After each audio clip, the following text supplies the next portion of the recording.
and welcome back. My guest today is Négar Chahkhalili, and she has quite a story. She was born in Tehran and she left Iran at just 6 years old during the 1979 revolution. And what followed was a life lived across continents. She grew up with her grandparents in the south of France. Then she studied and built a career in the United States.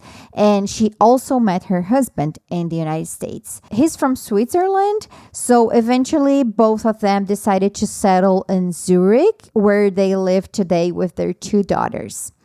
In this episode, we talked about what it means to grow up between cultures, how losing a homeland can coexist with gaining new ones, and the lessons she learned from the people who raised her. Négar also shares how writing became a way to process identity, motherhood, and belonging, and why she believes curiosity and openness are the key to integrating anywhere. This is a conversation about adaptation and the unexpected richness that can come from living a life between worlds. So let's hear Négar transplant story.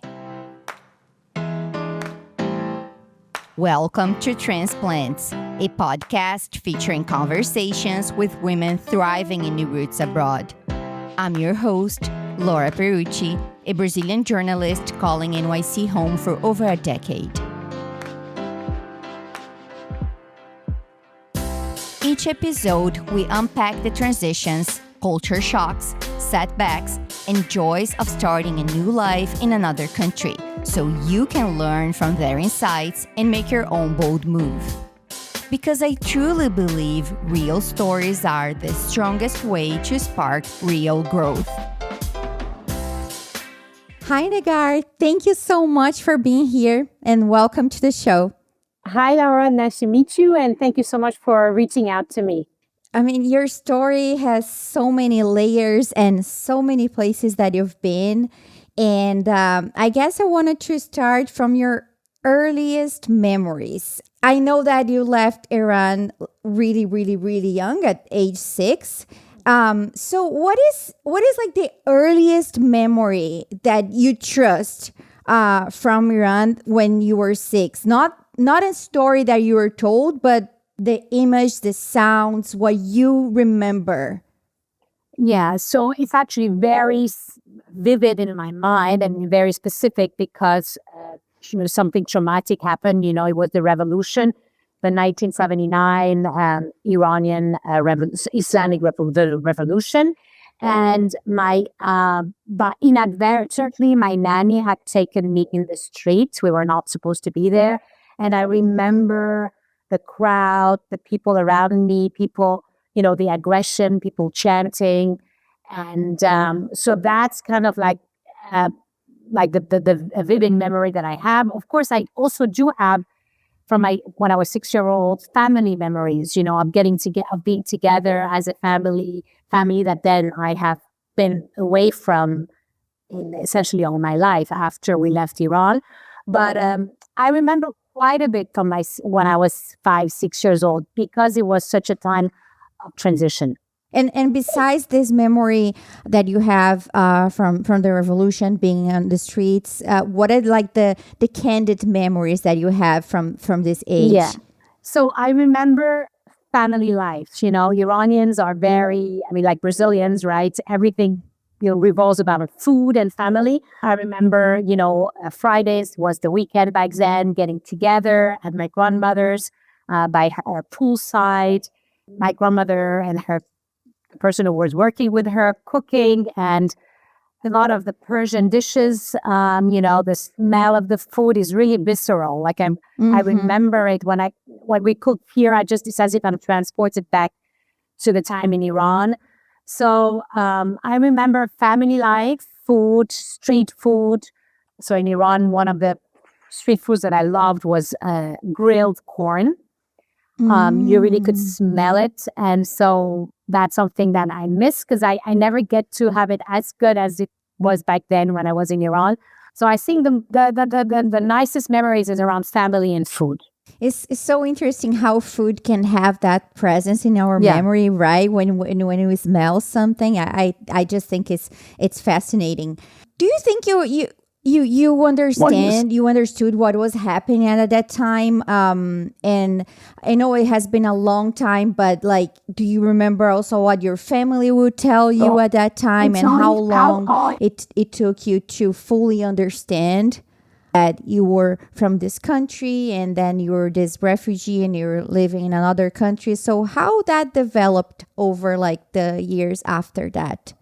Yeah. So, of course, the crowds in the street, the aggression and everything, I could see it. My parents were watching TV, it's something that was, present in the daily life. I mean, when the revolution actually did happen. And that was very unsettling. I could feel, in the home, my parents were starting to make quick decision on, do we stay? Do we go? Where do we go? My mother reacted actually quite quickly. So we were one of the lucky ones to be able to emigrate, to leave Iran. We left about a year and a half after like the beginning of the revolution. So it was like we left in the summer of 1980. Basically, my mother, and that's what she told me, is she said that as soon as the Islamic Republic started gaining more and more power, and decrees were set, and for example, they said, school children have to wear the scarf to go to school, and she said, "No way, we're not staying here. I don't want my daughter to." So many people who could have left stayed because they thought, okay, this is maybe a transition. It's not going to stay. They really didn't realize how much of our liberty will be lost forever. As you can see right now, what's happening.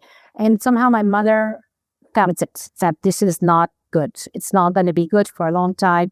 And so we were able to leave and join my grandfather and my grandmother were already out of the country. It was just kind of luck because my grandfather had a heart operation in the US. And then he went to south of France to recover from the heart operation. And he was just in Nice. And we just went to Nice, to south of France, to join them. And that's where I grew up. It just really was last minute decision making. Yeah, and I know that you lived with your grandparents for maybe until like the time that you went to the university in Paris, and then I know that you moved to Boston. How your parents made that decision of like leaving you there with your grandparents, and did you ever like resent like the separation from like being away from your parents, like growing up away? Or did you feel normalized because it was your reality?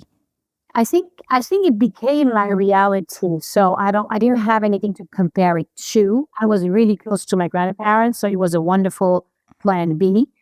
And but I ended up going to school in France because my mom moved to Dubai, and there were not really back then in 1980, a lot of options for schools or Dubai was starting to build. It was way smaller than it is now. So they thought that would be best for me to stay in France and go to school there.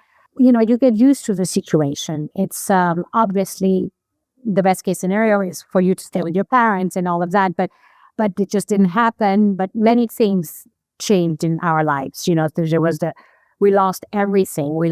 My grandparents lost their houses. We lost our house. We lost our daily life, when you have a lot of things to deal with, it's almost like every single component dilutes itself within the bigger picture of just a general loss. And what do you think you gained from being raised by your grandparents? And since you mentioned that you're really close to them. So my grandparents were, first of all, very caring and a wonderful couple. So like I grew up in a calm, loving environment. So I know that that's not given to everybody. So I really, I'm thankful for that. And also it was they were very respectful of each other. My grandfather was a wonderful person. He was very knowledgeable. So he really took my hand and taught me and everything that I needed. Easy, I needed help at school. He was always there to accompany me, to teach me, to explain more if I needed. So he was a big source of knowledge of the French culture because he had studied in France. Actually, when he was like 18 years old, he went to school in Paris, which was very rare in his time. And he also taught me and my grandmother too um, um, Persian, Farsi language. They tried to help me stay connected with my roots, although over time I became more and more a French kid. But, they would read me Persian poetry, and I spoke Farsi at home. My grandmother cooked only Persian food. So I really had, within the small place we lived in, my little Iran. And my grandparents really taught me everything I learned from them, from the Persian culture as well as from the French culture. And the love, of course. The love love and respect was big. So, what are the best memories that you have from your life back in France, back in Nice? And have you ever felt like a misfit while you're living there? Because you arrived when you were like 6, so you kind of like understand a little bit of the things around you. How was that for you? and when you're 6 years old, you actually is quite you learn the language so quickly. Children are like sponges, the brain of this. So I don't, to tell the truth, I don't remember struggling with French language. I didn't understand anything when I arrived in France. That I remember. And then all of a sudden I understood. So I can't tell you, linguistics is really interesting. And when you're so young, what changed there is I first had a bad experience. I went to a Catholic boarding school, and I stayed there 2 days. I needed it. And after that, because it didn't work out, then I started living with my grandparents. Actually, the first plan was for me to go to this Catholic boarding school.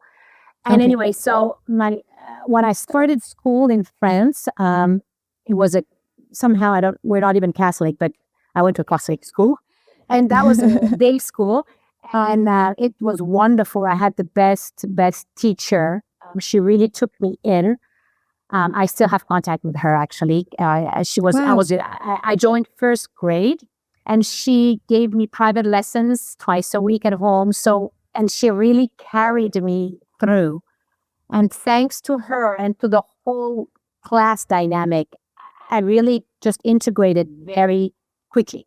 So in a way, I think it's a question of luck. I got really lucky in that school. The whole class took me in. There was, no bullying, none of that. The teacher was an amazing lady who really took care of me and held my hand really at the beginning. Well, and then, it kind of was easy from there. What were the things that you learned from living all these years with your grandparents that really, really stayed with you, that helped shape who you are today? I think respect. They were they were a wonderful couple to each other. They respected each other. They cared for each other. So I think that's something that they taught me. I really value. They were a wonderful example of how to be a couple and go through so much, revolution, lose everything, lose a homeland, rebuild, and still be kind to each other, caring, and so forth. So I think, and really rebuild. They rebuilt their life in France. We had a Persian community around us. So they've taught me resilience as well. So I think that's something that I learned from them. And knowledge. My grandfather was he read all the time, and knowledge was very important to him. And I think with that, he didn't tell me knowledge is important, but he just showed it to me. And I think that's something that I can carry with me now, and I can give further to my kids. Yeah, it's like the show, don't tell, right? Yeah, exactly. They lived their life. They didn't force me in any direction. They just, through his immense knowledge, his interest, his curiosity, I was able to a little bit get a bit of that. I mean, of course, I don't think I have as much as he had, but and also they showed me curiosity and respect towards the French culture, and they loved France. they were not ungrateful refugees. They were very grateful for what they got. And my grandfather was a Francophile. He loved French literature, French music. We all did. And so I think that the respect of the new homeland that kind of opened their doors to us, that's something also that I took along with me and I carried as I moved from one country to the next, from France to the US. You added a lot of layers. Exactly. It's fascinating. I think it's very also fascinating to hear you talking about your grandfather and grandmother relationship. And I was wondering, because especially, I guess, especially for a woman, when you learn like how a relationship should be, do you think that by looking up to your grandparents, that influenced you when you started like to date on what to look for a partner and what to accept or not accept, like setting boundaries? You know what I mean? Maybe it's not conscious, it's not like I went around and looked for somebody but I definitely think that it gives you, it gives you a sense of what's right, what's wrong. It gives you a sense of respect. What do I deserve as it does give you a sense of, if you have a bad example at home, that's what they always say, then it's very easy to repeat the pattern, right? And if you have a good example at home, and if you're lucky for that, it's also very easy to repeat that pattern, right? So I definitely took that on. In Persian language, at least for their generation, they used to say you in the formal way. Like they talk to each other like madam and sir. This is the Persian thing. So they didn't call each other by first name, but it was filled with love. So they called each other like madam and sir. And then they used in French the vous, the like in Farsi it's you very say formal, chemin. right? Formal, very formal, but they were like very respectful and very kind and very loving. Formality did not take away the love and the comfort that they had with each other. But that was also something very present in that generation. I'm not, again, I haven't gone to Iran since a long time, so I can't say how it is now. But my grandparents and all actually their friends in the south of France, that's how that formality existed between. But then that didn't, take away the love. It was formality with respect, with love. Yeah, it's another generation, right? It's another generation, yeah. Exactly.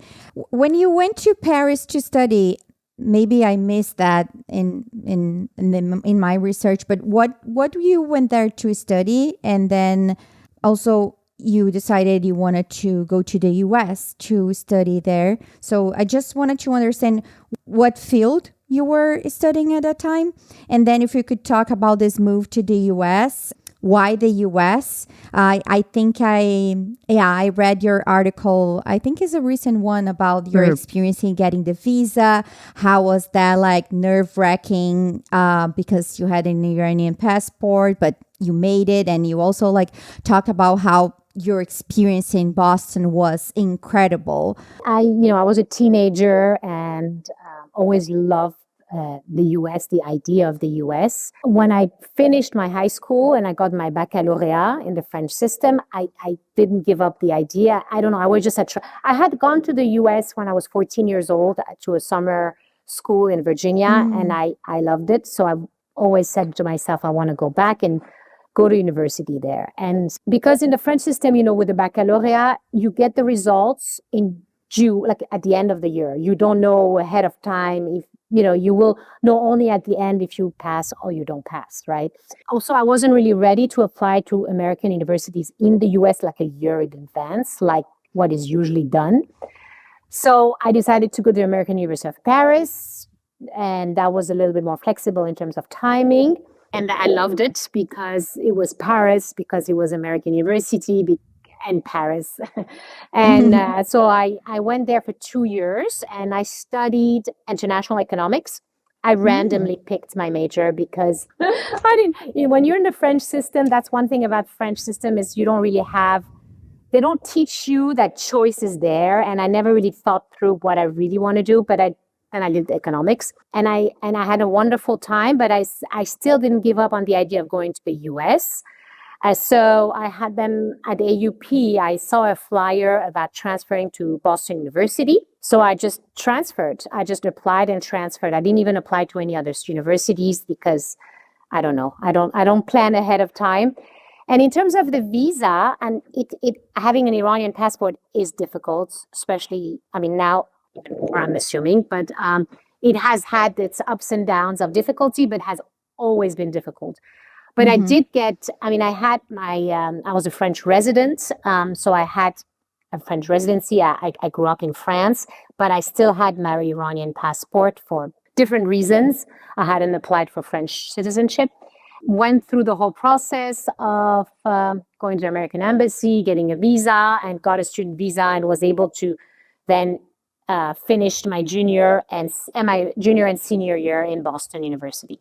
And you did also like the same field, the international economics, also related to that. Yeah, I got my bachelor in international economics, and then I don't know if this is the same thing now, but once you do get your degree, you usually get 1 year of practical training. I don't. I'm assuming it's the same thing now, and so I got this 1 year, and I found a job in a consulting firm, in a strategy consulting firm in Boston. My boss then sponsored me for an H-1B visa.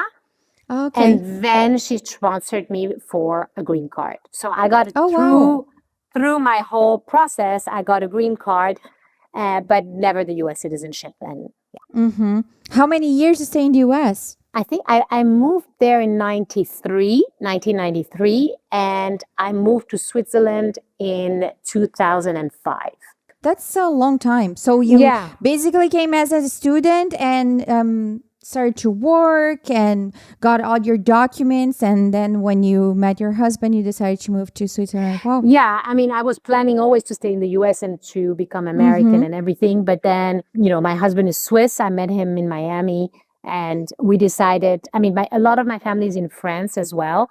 So at some point I thought, where do I live permanently? His family is in Switzerland. So we decided Switzerland is a beautiful country to come back to Switzerland. And that's when I just settled here. Yeah. Okay. And how was the experience of like living in the US? I know that you loved your time at the university, like the way that you talk about your experience there. It sounds really transforming, and that you were in contact with a lot of cultures, including Brazilians. You told me.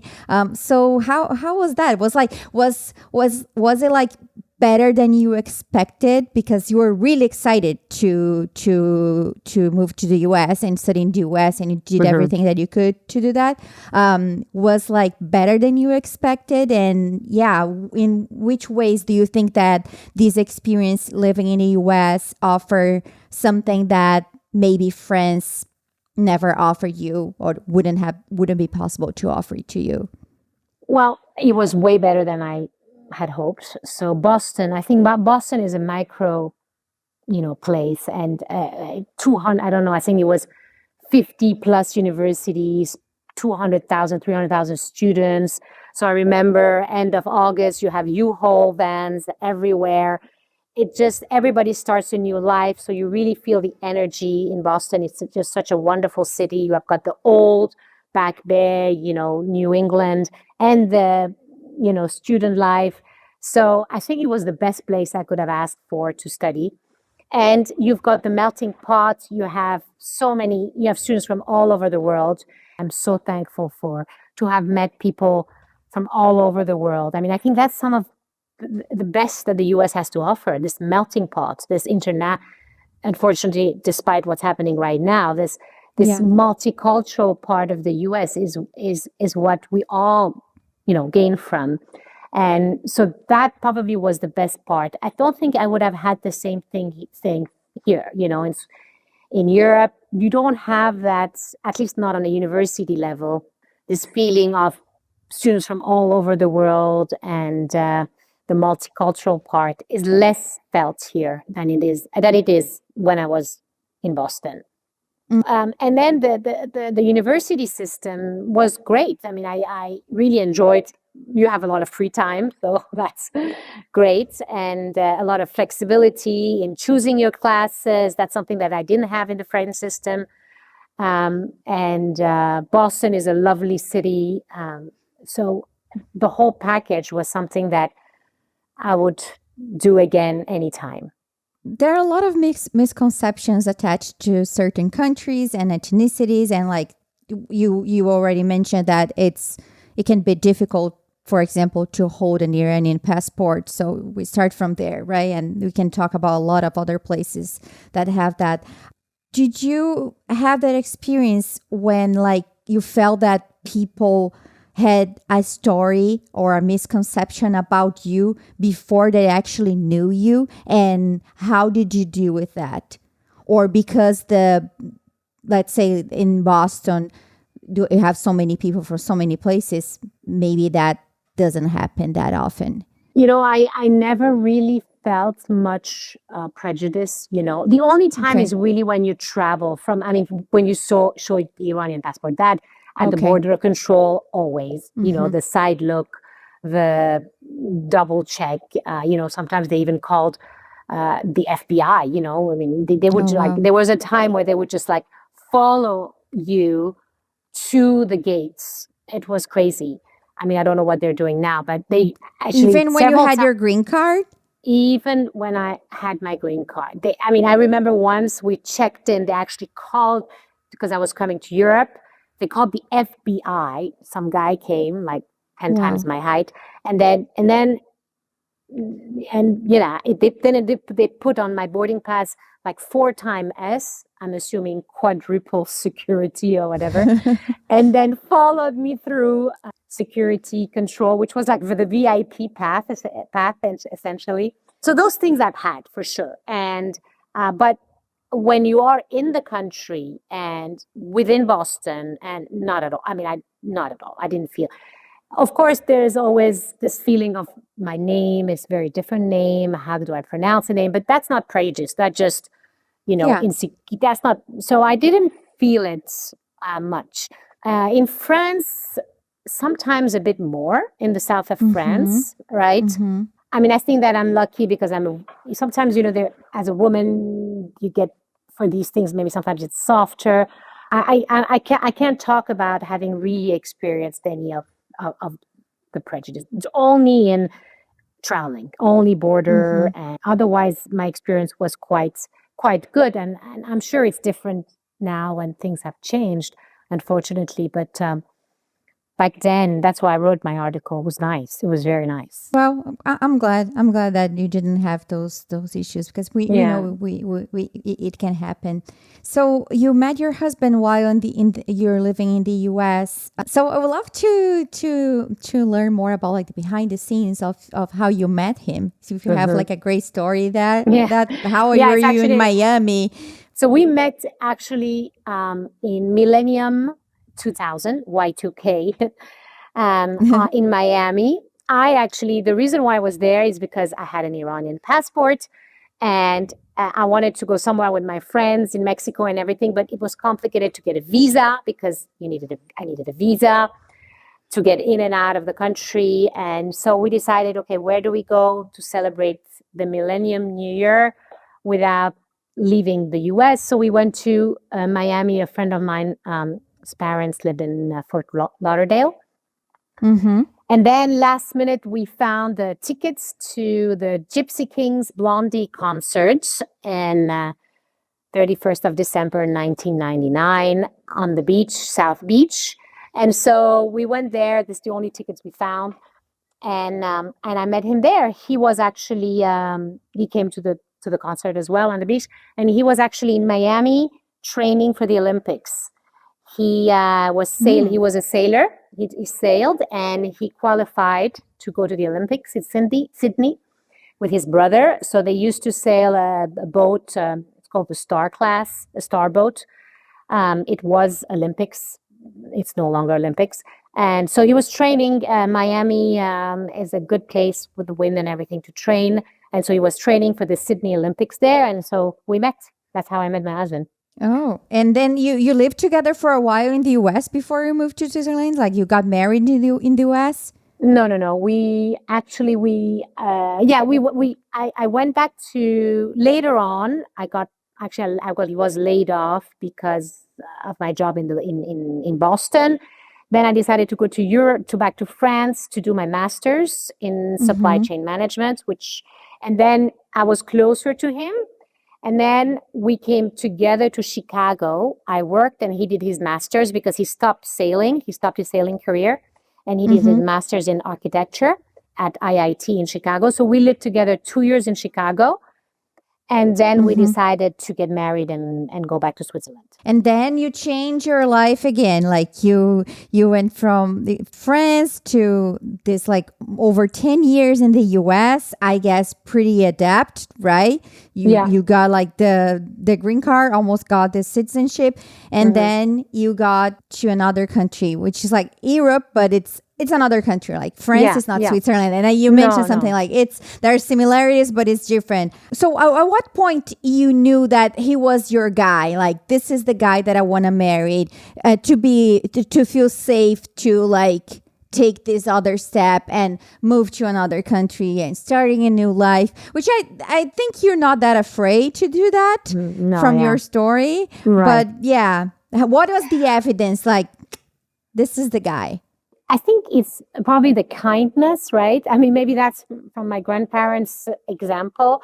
I mean, I think you see, you get experience, and then he was was and is a very kind and caring person. And so I think that's probably sealed the deal for me. It's very, rare to find somebody very caring and present and who's not all about himself. And so that's something that really was very important to me. And so I moved to Switzerland. It was no problem for me. I mean, Switzerland is a beautiful country. We had thought to possibly stay in the US. At the end, my family is in France. I mean, my mom is in Dubai, but my cousins and everything are in Paris. So I was happy also to come back to Europe. So okay. Then we so you settled. never hesitated about like moving again? No. Switzerland is really a beautiful country and the quality of life is great. I always loved the US, but I think at some point I felt, okay, it's maybe time to go back to Europe. And so I was ready to go back. And I'm not afraid of restarting new. I actually like that. Yeah. And you had an experience in Spain as well, right? When that happened? So right before I did my master's in Paris, I took 6 months sabbatical and I went to Spain because I used to dance flamenco and I loved flamenco. And so I decided to go to Spain. I rented my apartment in Boston and then I went to Madrid. I went to this flamenco school called Amor de Dios, and which is a very good school in Madrid. And I took some Spanish classes, enjoyed myself. And so I stayed there. And after that, I went back to university and did my master's. And I mean, you are a melting pot yourself. And you're married to this guy that is Italian, Swiss, and now your guys live in Switzerland. And I know that you have 2 daughters. How do you negotiate identity inside your marriage and in the way that you raise your daughters? Because I've adapted so much, I'm quite good at adapting. So I'm usually the one who really adapts. I don't force my way because that's what I've done all my life, right? I've had to adapt.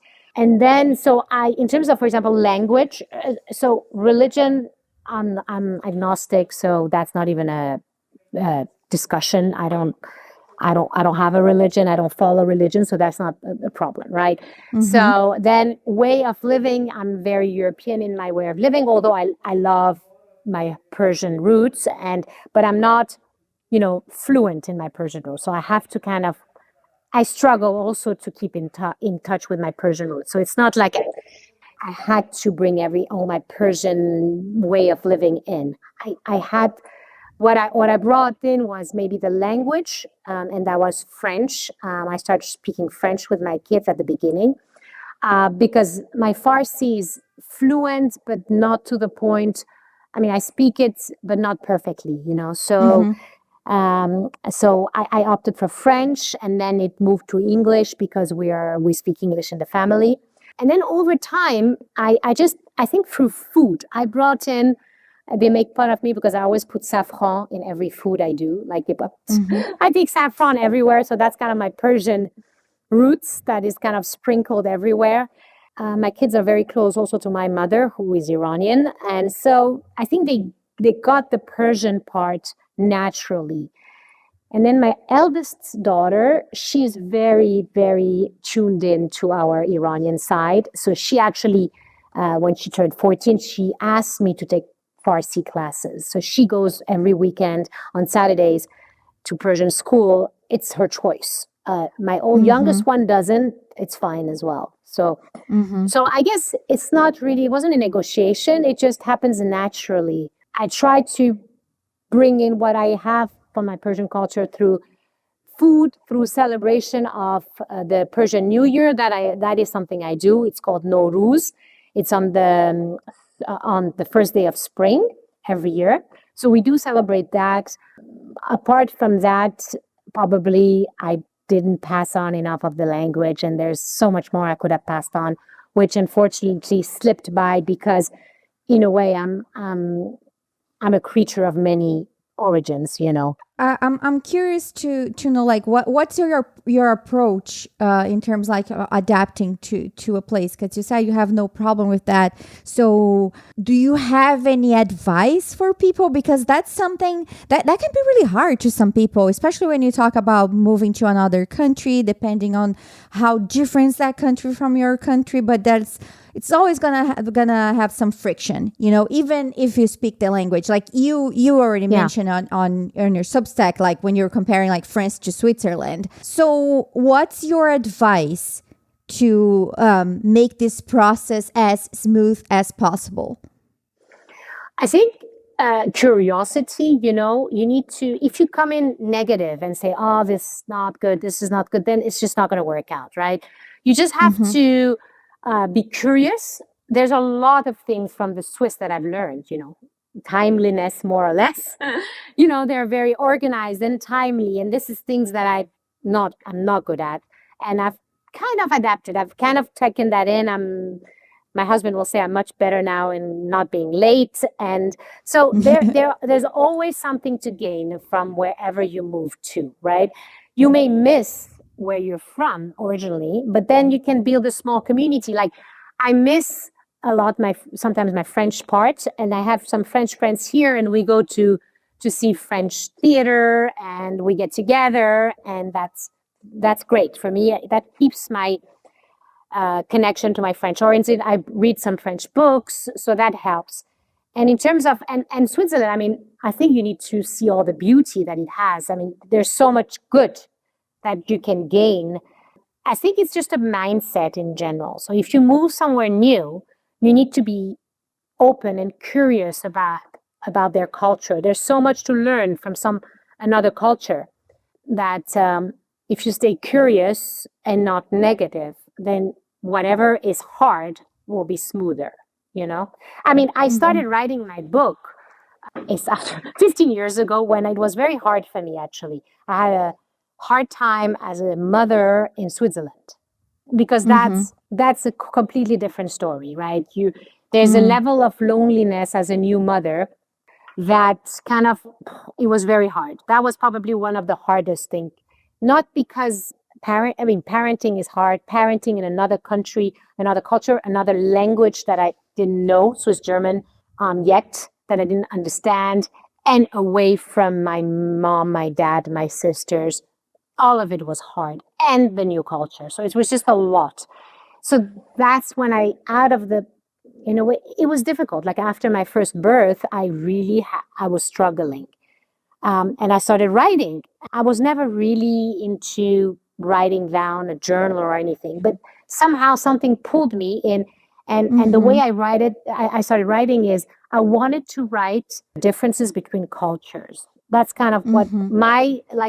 as I was adapting as a new mother in Switzerland, I saw things as a French, as an Iranian, as an American, with Spanish that were different here. And I just started writing how that felt to be in a situation that's completely different than what you're used to from other cultures.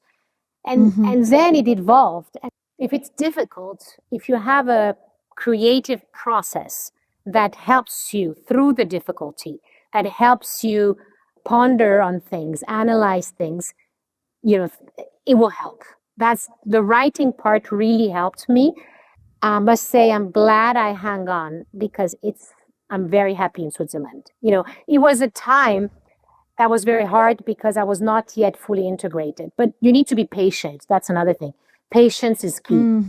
I was going to ask you how you started to write because now that I know that you went into economics, and I was wondering because like your writing is beautiful, and I read that story about the document from your daughter and how you told that story and I loved how you mean which document, the forest the police came to your place to deliver her wallet.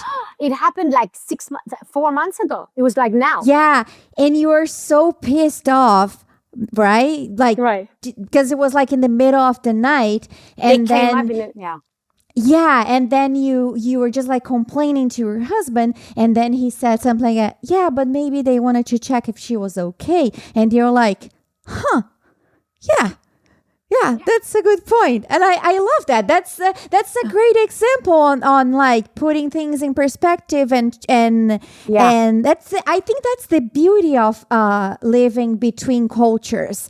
Because of course, sometimes you're gonna be pissed. Like sometimes I get so pissed on the way that Americans do the things here.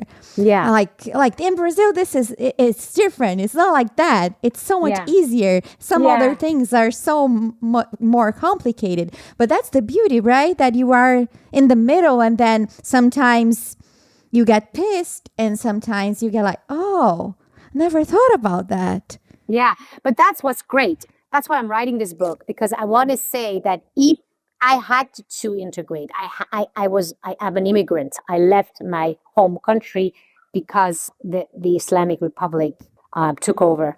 It's almost like a muscle. Integration is a muscle. You need to work it, and then there's so much to gain from other cultures. It's so cool. It's so funny. You have so many fun moments. That if you just stay within your own, culture all the time, if you don't have the chance to travel or go to another country, fine, but read a book, read about it, watch a movie.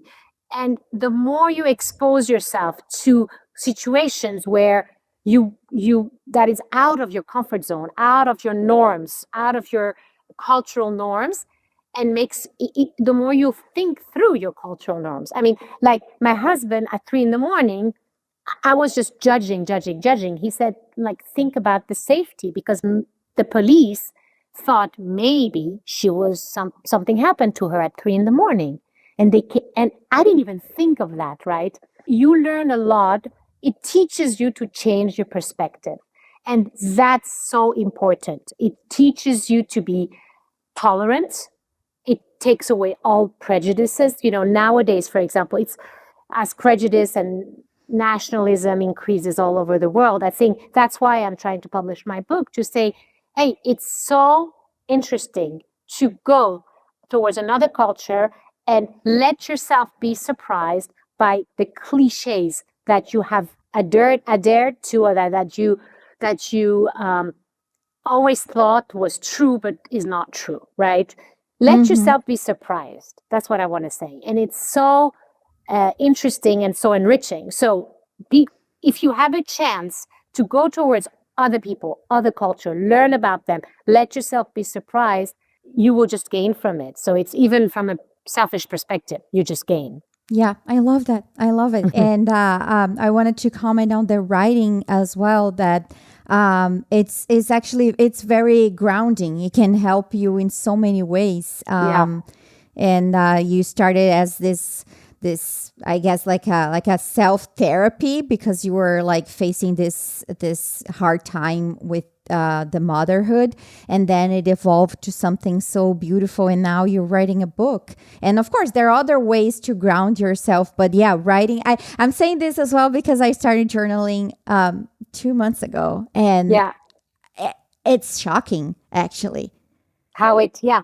And you know what's funny is I didn't even think I'm writing a book. I didn't like say, okay, here I am writing a book. I Yeah. just wrote, and then it evolved. And then at some point, my sister was back then an actress. We talked. Her boyfriend was a director. We were thinking, okay, let's do a movie about these cultural differences. But anyway, none of this happened, and I just continued writing. And then I got, of course, a writing coach, an editor, a development event her name is Christine Wolf. She really helped me a lot.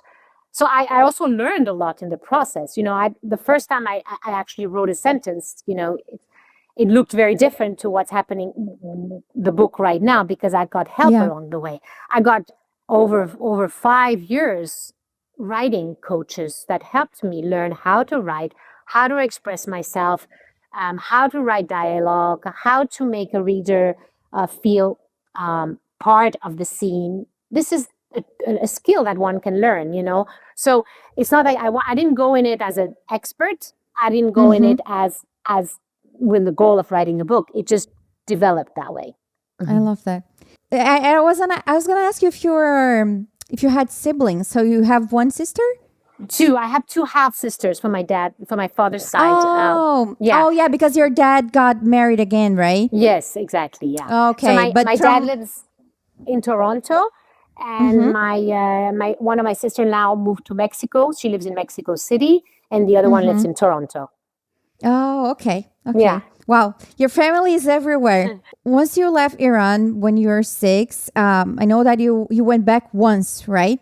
Yeah. How did that feel? And when was that? I grew up with my grandparents in south of France, and at some point, they were really too old to live in France alone, so they decided to move back to Iran. Was probably the last years of my grandfather's life, and I moved back. I mean, no, I didn't move back, but I went back once when my grandmother was passing away. I went to Tehran, and then she passed away the moment I arrived. So like this pretty much waited for me to go back. So I went to Tehran for about 5 days, and then for the funeral and everything, and then never went back afterwards. And how did that feel, like, besides everything that was happening with your grandmother, but how did that feel to be there? Well, I didn't recognize much, to tell you the truth. I mean, I left when I was 6 years old. Our house was taken away by the Islamic Republic. They took everything we had. My grandmother lived in an apartment, which is not where I grew up. It was not her house. They took also away her house. The place I went to was not the place I grew up. So it didn't bring back any memories. Where I grew up was a completely different place. So the streets, yeah, it was kind of difficult because things were very different. It was not recognizable for me, and it didn't. Of course, it was wonderful to hear the language, to the food, to see my uncle who still lives there, and at the end, it's my origin. So that is great, but I realized why we left. And it doesn't, I guess it doesn't feel like home. Not anymore, but maybe one day when it's free again, I'll go back. But again, as I said, where the thing is about living between cultures, is the question is so many places are home, but not one specifically, right? I'm comfortable in many places, but there's always, if I'm here, I will miss something. I miss some part of the south of France. I miss some part of my Iranian roots. I'm used to it.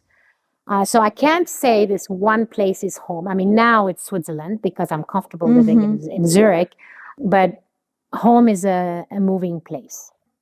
I think home can be inside you, right? Yeah. What you bring Yeah. with you. And after having lived in so many countries, how do you personally define like integration? For you, it's about speaking the language, having friends, or feeling safe being yourself. Do you remember, for example, when you felt like, wow, I'm very integrated in Switzerland, and what did it take for you to feel that way? So I think integration, well, part of it obviously is language acquisition. I don't speak Swiss German. I understand everything now, which I guess that's kind of a big, that's a goal. But I speak High Yeah. German because Swiss German is a dialect of High German. So I speak German. I make mistakes, but I speak German. Language is important. I think you can't live in a place without acquiring its language. It doesn't have to be perfect, but you need to make an effort to learn the language, I would say. And also to adapt to whatever cultures, norms is locally. You know, you need to respect the local norms. And that's how I've, in a way, built a home that is comfortable for me and respectful of the local norms. I think that's very important. If you had to describe your identity with a Yeah. metaphor, what would it be? Like cultural identity or like like No, any I guess who you are. If you uh, have to use a word to describe like a metaphor or maybe. yeah, if I were to use Okay. a metaphor, a wave, because a wave, there may be a crash, but you adapt to the forms. You kind of adapt to the forms that are given to you, and then, in a way, become the environments that you are in. So maybe a wave. There is movement. There's always been movement, and the wave has movement. And then there is adaptation. There is molding. I mold myself, but I mold the people around me as well a little bit, Mm-hmm. because I bring another viewpoint. So I don't know. That's the first image that I came to love my that. mind. When your daughters look back at you in the future, not as their mother, but as a woman, what do you hope they would say that you taught them? Self respect, curiosity, respect of others, generosity, and tolerance. Do you think bravery for you has been about big decisions or about the small everyday acts of continuing to show up? Definitely the small acts, the small acts. After giving birth to my daughter, it was so hard, and coming out and dressing up, and I mean getting out the door and going to the playground and not speaking Swiss German, but still trying to somehow, fit in. And so yeah, those are the hard stuff. Those are the hard, the small things are hard. The big things, they of course they're very hard as well. You just move completely. It's kind of a rupture. But I think improvement happens, like in whatever you're trying to do, or integration or adaptation, in the small daily things you do. And I think those small decisions are very important and shape over time what's happening in your life. And I mean, looking back to all these moves, all these places that you've been, how do you think that all these experiences have shaped you or have changed you, or which values that help to add to your life? I mean, they shaped me in the sense that I don't know what it is to not have. So, the thing is, it's hard for me to compare to something that Yeah. I never had, right? So I never, it's not like I stayed This is your 20 years. normal, right? Right, right. So adapting, integrating, and moving into a new country and learning a new language is my norm. And so I can't tell you other ways. Like I can't tell you if Négar had stayed in Iran and was a Persian girl, what I have no idea what I would be like. But I mean, I'm very thankful. Of course, it's sad to lose a homeland. It's it's trauma. It's everything you hear, right?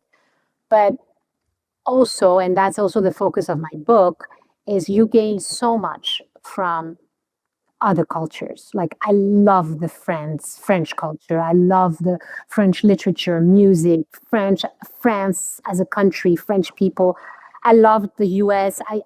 The Spanish part, now the Swiss part. So there's so much to gain in actively deciding to take part in a completely new society.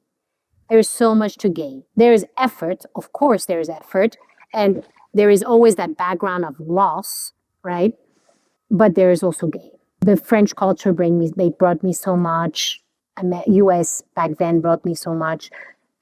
Now Switzerland. So maybe the focusing on that will help maybe a little bit dilute the difficulties of having lost a homeland and having lost proximity to family and loved ones. I'm curious to know, like, now you are in Switzerland for like 16 years, right? Yeah, If I'm not mistaken. And so you have been settling for a while.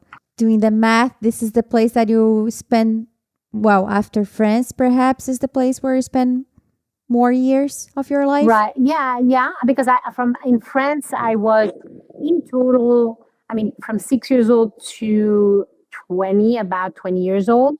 And then I went to the US, but then I went back to France for a couple of years. So Switzerland is one of the longest places I've lived, yes, by now. And since you have this, you like this state of life of being movement, and how do you keep that momentum while being in Switzerland? Like, besides the writing, do you have any other rituals or things that you like to do that help you to feel like alive and excited about other cultures, because that's something that you really love and you really benefit from?